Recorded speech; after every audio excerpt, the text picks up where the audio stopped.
In today's video, let's talk about how to discover content inside of SoundCloud. This is going to be a straightforward process. Now, starting off on the home screen, depending upon the songs that you listen to, you're going to get these different sections such as more of what you like, or it will also say mixed or discover new stations. These are all of the content that has been provided to you by SoundCloud, depending on the type of music that you listen to. Now, apart from this, you can also head over to the feed. This way, you're going to see all of the songs that artists have uploaded or the artists that you follow have uploaded. As soon as you follow a particular artist inside of SoundCloud, their content will start to be viewable or visible inside of the feed section.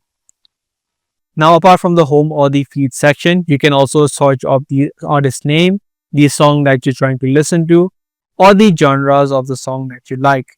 So once you start typing, you're going to see different recommendations or different keywords that you can go into.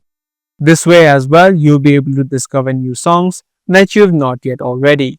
Now, the other unique way of discovering content or tracks inside of SoundCloud is you can just open up any song that you like, and right here inside of it, you'll see the option called station.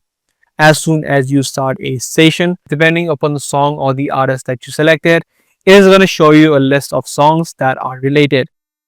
So this is a unique way of discovering content that most platforms such as SoundCloud provide. So by using these few methods, you'll be able to discover new content inside of SoundCloud. If this guide video did help you out, be sure to subscribe and also give this video a thumbs up.